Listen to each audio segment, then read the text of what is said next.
Halo, selamat malam, selamat pagi, siang, malam semuanya. Jadi di recording kali ini eh, kita bakal jelasin dan lanjutin materi terkait drainase yang terakhir kali kita paparkan di kelas PPSP kemarin. Sedikit disclaimer dulu, apapun yang akan kita jelaskan nanti itu masih dalam progres pemahaman juga. Jadi kita sama-sama belajar aja. Nanti kalau ada hal yang rumpang ataupun miss gitu, bisa langsung kasih tahu aja ke tutor. Nanti kita akan ngasih tahu lanjutnya ke Asdos dan Mbak Esi gitu, biar lebih pas aja gitu. Saat ini akan kita ajarin sepanjang pemahaman, sependek pemahaman kita aja. Oke. Oke, kita lanjut ya. Bentar, aku share screen dulu. Share screen of share. Sabar ya, teman-teman. Maaf ya kalau misalkan videonya agak lama. Soalnya kita juga berusaha untuk menjelaskan sejelas mungkin. Oke, wait. Oke, di sini aku mau nunjukin ini katanya sih di mereka enggak ya? Harusnya kan kelihatan di mereka kan? Enggak. Oke, jadi di sini aku mau jelasin kan kemarin tuh diajarin tentang ini kan, tentang gimana caranya bikin zona-zona, terus buffernya gimana, sama arah-arah aliran drainasenya kayak gimana. Nah, disclaimer juga karena kita belum belajar atau belum pernah dapat matkul drainase, jadi memang yang diajarin itu bukan detailnya. Jadi yang penting tahu aja nanti sekiranya drainase-drainase yang kita bikin ini itu apakah sudah memenuhi kriteria sesuai dengan nanti limbah atau lindi yang keluar dari TPA-nya. Oke, jadi kalau misalkan kalian udah punya mapnya, boleh di QGIS atau di apa namanya Google Earth dibuka aja. Terus sekarang kita coba pindahin sheets-nya dulu. Kan kemarin tuh sempat udah dikirimin Excel drainase ya. Jadi kalau teman-teman udah download, sebentar. Aduh, maaf ya kalau berisik.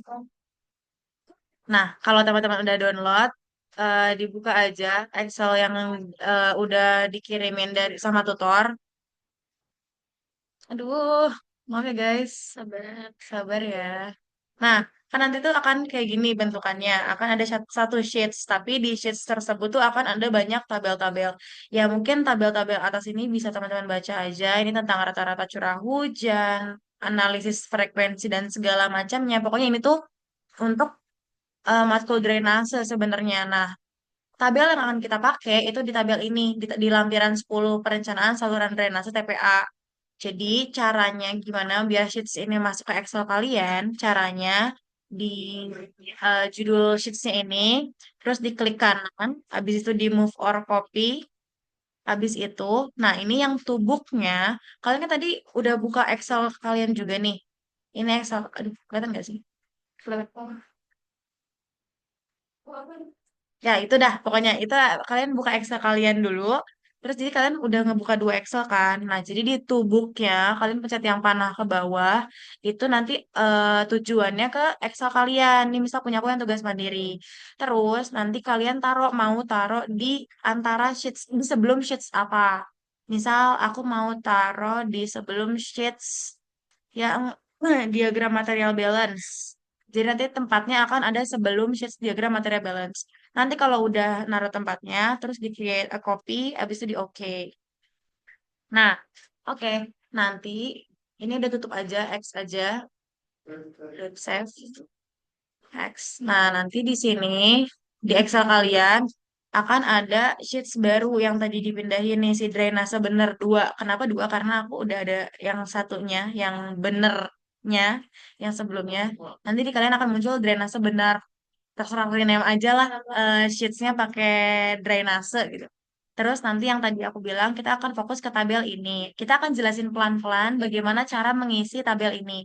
Dan jadi di tabel ini tuh udah ada beberapa rumus, udah bukan beberapa rumus sih, udah ada rumus-rumusnya. Jadi cuman ada beberapa hal yang perlu kalian isi atau kalian ganti sesuai dengan TPA yang kalian rencanakan. Ini aku pakai contoh yang udah aku edit-edit ya. Jadi di sini tuh kalau di sheets drainase aslinya yang tadi dari Asdos itu kan ada zona non sampah sama zona sampah. Nah, jadi zona non sampah ini itu seharusnya kalau misalkan ini kan ada RDF, kantor, garasi dan lain sebagainya. Nah, yang kalian bikin itu lebih ke kantor aja karena di TPA kita kan cuman ada zona dan kantor. Jadi makanya nanti di zona non sampah cuman ada kantor, di zona sampahnya ada zona 1, 2, sama zona 3. Itu kalian sesuaiin aja di insert insert aja kalau row-row-nya sesuai dengan kebutuhan zona dan seberapa banyak pipa di tiap zona kalian. Nah, oke, kita ngejelasin pipa. Kalau kamu mau jelaskan, Hah? Oh, ini aku coba kasih contoh satu aja ya guys. Nanti sisanya tuh sama aja menyesuaikan dari yang udah aku jelasin ini. Jadi, aku mau jelasin di zona 3 ini. Nah, misal di zona 3 ini punya aku tuh petanya di zona 3 tuh yang bawah ini. Sorry, sorry. Ini masih keluar. Nah, ini zona 3. Jadi, di sini kan kalau di em, petaku itu ada saluran I1 I2 yang akan ngalir ke J sama saluran K1 K2 yang ngalir ke L dan nanti terus ngelanjutin ke saluran-saluran yang lain. Itu disesuaikan sama saluran yang kalian punya, pipa yang kalian punya. Maaf kalau misalkan nanti pipa-pipaku ini arah-arahnya ada yang salah, tapi yang penting sesuai sama kemarin yang disampaikan sama Mbak Hesi dan Mbak Nela di kelas untuk alur pipa dan salurannya. Jadi ini aku ambil contoh untuk pipa yang dari I ke J. Jadi pipanya aduh, DM. Jadi aku mau ngejelasin dari ini terus ke sini. Kenapa dari tengah? Karena tadi ini tuh map yang kemarin dipakai di kelas. Seperti yang udah Mbak Nila atau Mbak Ezi bilang, ini tuh elevasinya tinggi di tengah. Jadi makanya kenapa alirannya tuh dibagi dua. Nah, ini aku mau jelasin yang kanannya aja. Yang dari I1 sama I2 yang ngalir ke titik J ini. Oke, itu ya guys intinya. Nah, kita buka Excel-nya lagi. Kelihatan nggak sih kalau sampai sini? Ntar kalian zoom aja ya videonya kalau misalkan nggak kelihatan. Karena aku sambil mau nunjukin notes-notes juga. Jadi dari pipa I ke pipa J nanti kalian sesuaiin kayak em, aliran di zona kalian di tiap zonanya itu seperti apa. Terus nanti dari titik apa yang akan ke outfall. Kalau misalkan aliran-alirannya pipa-pipanya cuman yang kayak tadi, yang kayak misal I ke J atau K ke L, itu namanya pipa sekunder. Aliran sekunder, saluran sekunder. Tapi kalau nanti udah ke outfall, itu berarti namanya saluran primer, karena itu nanti akan menuju ke badan air atau ke jalan. Jadi ini disesuaikan sama jenis pipa atau salurannya seperti apa. Terus ini ada kolom yang namanya catchment area. Nah, nggak bisa ding. Ya pokoknya kolom catchment area ini. Nah, catchment area itu seperti ada di notes yang aku bikin itu adalah luasan zona. Jadi ini tuh tergantung seberapa luas area yang bisa menyerap em, limbinya misal nanti untuk disebarkan ke pipa. Maksudnya gimana? Maksudnya gini, kita lihat di map. Contohnya catchment area. Kita tuh mau mengukur berarti ini meter persegi kan? Berapa meter persegi area yang bakal nangkap si lindi untuk nanti disalurkan ke pipa-pipa yang kalian bikin ini. Kan kalau di zona 3 ku itu ada 2 pipa. Nah, jadi makanya catchment areanya itu dibagi dua juga. Jadi, cara ngukur catchment area untuk I ke J itu, ini kalian bisa ngukur di Google Earth atau di QGIS. Kalau di QGIS ini ada nanti kalian ketemu yang icon penggaris, apa sih bacanya? Measure. Measure. Terus ini kalian ke panah bawah itu ada measure line, measure area, bearing angle dan segala macam. Nah, karena kita mau catchment area, berarti kita pakai yang area. Nah, oke. Ini pastiin dulu kalau satuannya udah square meters karena di sini kita butuhnya meter persegi. Nah, jadi caranya adalah ya kalian ikutin titik-titik area yang bakal masuk ke pipa yang kalian lagi analisis. Misal aku IJ, IJ ya udah kalian ukur area untuk si IJ ini. Kan sampai sini doang kan IJ. Kalau udah diklik kanan. Nah, IJ itu segini doang. Nah, IJ ini kalau misalkan kita lihat ukurannya itu 938,9. Wow, ternyata tadi aku salah ngukur, ya udah nggak apa-apa, kita ganti aja. Berarti kalau 938,9 bebas, kalian mau naruh desimal nggak apa-apa, atau kalau mau dibulat ke atas nggak apa-apa. Sama aku dilebihin sih, soalnya ini nggak mungkin apa ya, ukuran dan peletakan kalian tuh kayak Empat. nggak tepat gitu ya. Iya, misal, oke 938 kita naikin ke 939 misal. Atau kalau mau 940 juga nggak apa-apa. Ya misal 939 aja deh, dibulatin ke atas. Oke, jadi masuk ke 939. Terus itu untuk dapat catchment area. Jadi caranya ngukur eh, area dari sesuai dengan jumlah saluran di zonanya kalian.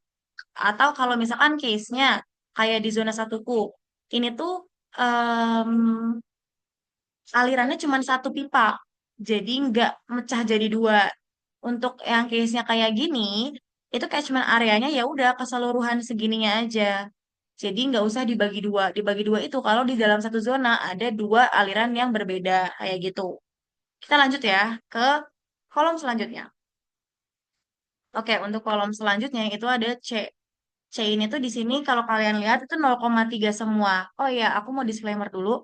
Di yang zona 3 ini, kolom zona 3, ya baris zona 3, itu kalau yang nanti ada kolom yang warnanya krem, itu untuk yang kalian isi sesuai dengan TPA yang kalian buat. Kalau yang kolom warnanya biru, itu ada asumsi dan ada juga based on teori. Kalau yang warna hijau, itu nanti ada rumusnya. Oke, kita lanjut ke yang C. Gila. Nah, buat yang C ini, definisi kita lihat dulu. C itu adalah koefisien dari runoff. Nanti semakin besar si koefisien runoff, maka air yang mengalir itu akan semakin cepat. Nah, jujur kita juga nggak tahu range-nya itu sebenarnya si koefisien runoff ini berapa.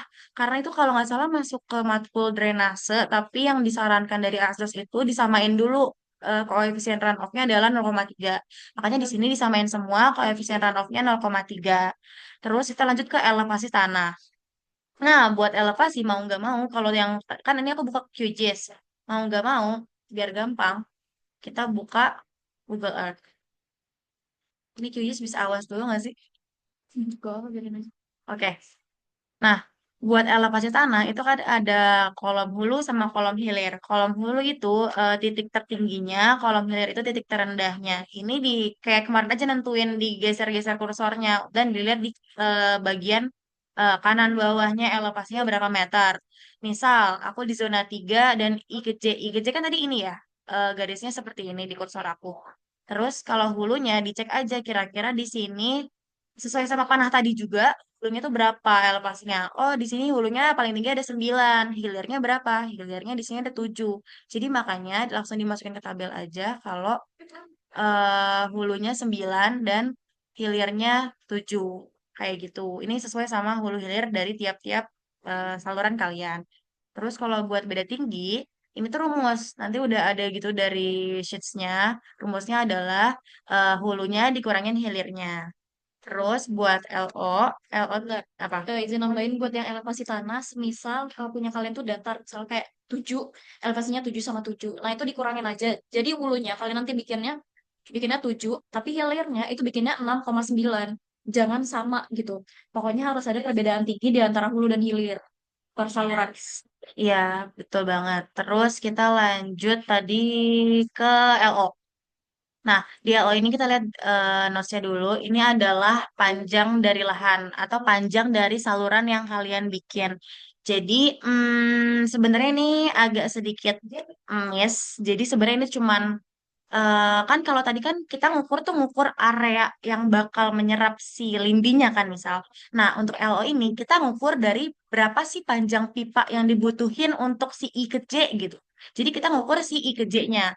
Caranya gimana? Sama kayak tadi. Misal ini aku contohin yang di QGIS ya.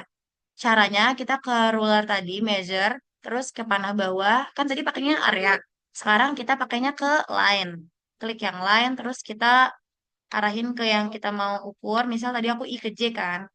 Ini I, terus ngelilingin pipanya. Pokoknya kita ngukur pipa atau saluran yang kita bikin itu berapa. meter. Nah, klik kanan kalau udah. Nah, di sini kelihatan ini 86,2 sekian meter. Ya, boleh kalau misalkan tadi mau disamain dibuletin ke atas, berarti misal 87. Misal di sini 87 meter. Kayak gitu. Terus, udah ya, itu gampang. Dilanjut ke slope. Nah, slope ini juga rumus. Rumusnya udah ada. Harusnya kalau misalkan di kalian juga ke copy dengan benar, itu rumus slope adalah beda tinggi dibagi LO-nya. Terus, oh iya, kalau buat not slope-nya, jadi slope itu ya udah di beda tinggi dibagi panjang lahannya. Terus, oh ya ini aku mau disclaimer dulu buat yang rumus-rumus. Itu kita juga nggak dikasih rumus-rumusnya apa aja. Bener-bener kita juga ngelihat dari template Excel-nya Asdos. Jadi ya udah pakai dulu aja karena sebenarnya materi-materi atau teori-teori rumus itu tuh adanya di matkul drainase kayak gitu. Terus buat N-Manning, nah N-Manning ini biru seperti tadi aku bilang biru itu bisa asumsi bisa teori. Jadi catatannya adalah di sini N Manning adalah koefisien dari kekasaran saluran. Jadi kalau misalkan semakin besar kekasaran salurannya, maka akan semakin cepat aliran airnya. Benar nggak? Iya benar. Oke, mau ngasih contoh? Sebenarnya tuh maksudnya kekasaran saluran itu tuh bahannya gitu. Misalnya beton disamain sama dibandingin Bandingin sama eh, tanah.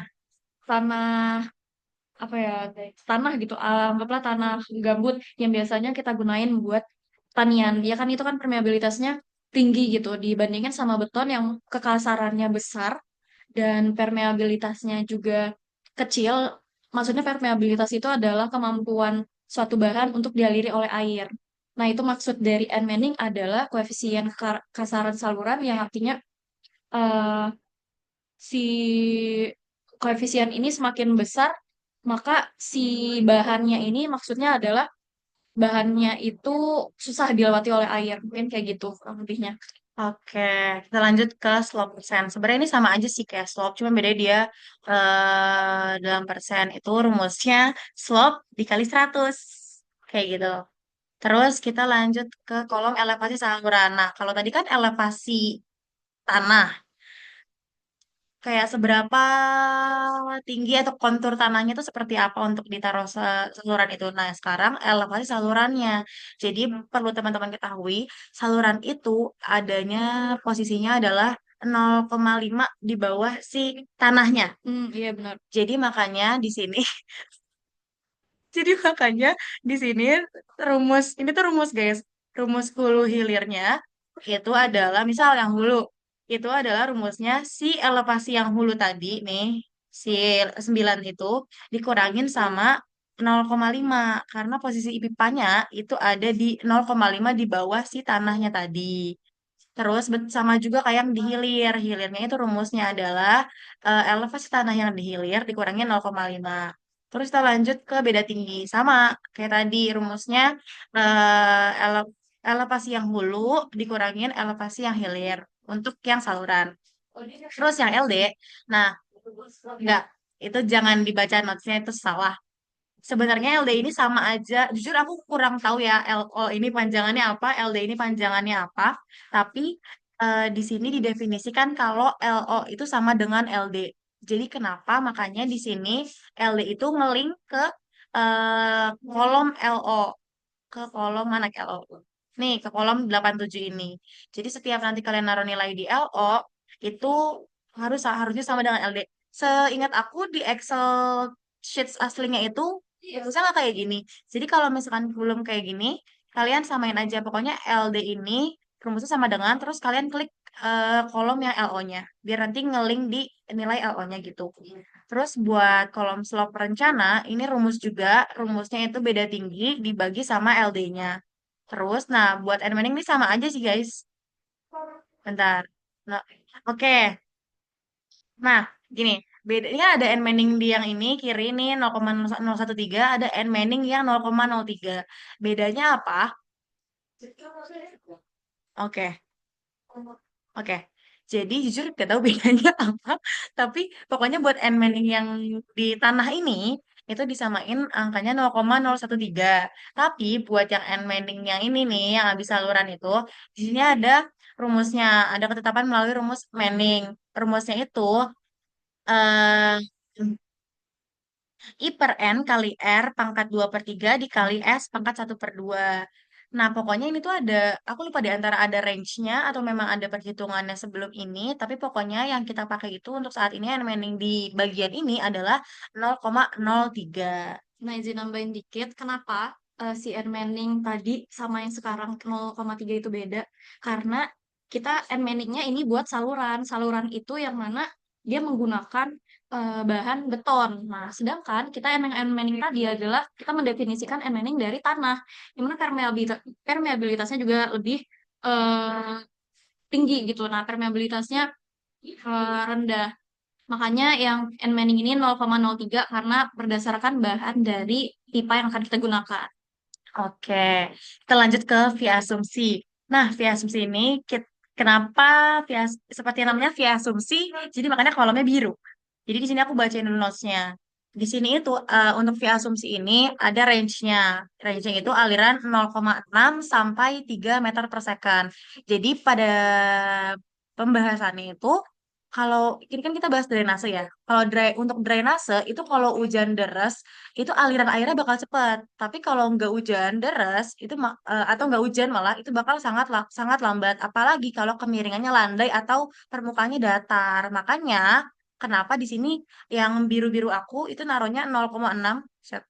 0,6 karena di sini ambil yang paling rendah sesuai dengan TP aku karena TP aku nggak gitu curam ya perbedaan tingginya. Jadi makanya aku pakai 0,6. Ini bisa disesuaikan dengan elevasi dari TPA kalian. Tapi kalau ternyata perbedaan atau elevasi yang mirip-mirip sama punya aku, ya udah pakai 0,6 dulu aja nggak apa-apa. Kayak gitu. Terus kita lanjut ke waktu pengaliran. Nah, waktu pengaliran ini ada TO, TD, terus rumus TC. Nah, ini juga sebenarnya ada teori sebelumnya dan ini ada di matkul drainase, tapi kita bahas sesuai dengan rumusnya aja. Jadi buat TO ini rumusnya ya, rumusnya emang agak sedikit kompleks. Rumusnya itu 0,06628. Jujur nggak tahu itu apa dikali sama ini L197. L197 itu di sini adalah LO-nya. Terus si LO-nya itu dibagi 1.000. Terus nanti dipangkatin sama 0,77. Nggak tahu juga itu apa. Terus nanti dibagi sama si M197. Itu adalah slope-nya. Dibagi sama slope-nya. Nanti slope-nya itu dipangkatin 0,385. Lalu nanti yang dalam kurungnya dikali sama 60. Pokoknya ini tuh harusnya udah ada rumusnya di template yang tadi. Jadi nggak usah diubah-ubah aja. Cuman kalau misalkan mau make sure takutnya ada yang salah, disamain aja sama yang ada di layarku ini. Kayak gitu. Terus eh, buat yang TD-nya juga udah ada rumusnya. Aduh maaf. Rumusnya itu si LD dibagi 60 dikali via asumsi. Itu. Terus buat TC seperti rumus yang ada di atas ini, TO ditambah TD. Jadi makanya TC ini TO yang tadi kita bikin ditambah TD yang tadi kita bikin juga. Terus nah ini kan TC dalam menit. Ini TC dalam jam. Jadi makanya dari menit ke jam seperti biasa, TC-nya ini dibagi sama 60. Kayak gitu. Terus kita lanjut ke total CA. Nah, total CA itu rumusnya adalah, bentar, mana sih? H197. Jauh banget ya, teman-teman. Sama lagi. Nah, ini. Si C-nya tadi yang koefisien itu 0,3 dikaliin sama catchment areanya, terus dibagi sama 1, 2, 3 sejuta. Sejuta. Dibagi sama sejuta. Ini udah ada kok rumusnya kalau misal ini kita sebutin biar takutnya nanti ada yang error aja. Terus buat ini I atau L? I, I. intensitas hujan. Oke, intensitas hujan itu ini ada rumusnya. Rumusnya itu G I sebentar. Rumusnya itu mana sih G? Ini nih, Ge. Catchment area. Gak ada ini sih, nggak ngeling. Ini copot. Oh, benar ya teman-teman. Agak sedikit amatir. Dia 170 nggak? Oh, di atas. Hah? Ya apa? Enggak dong, cinta. Lah, orang gak ada nilainya anjir. Coba suruh Gigi di sana Gigi.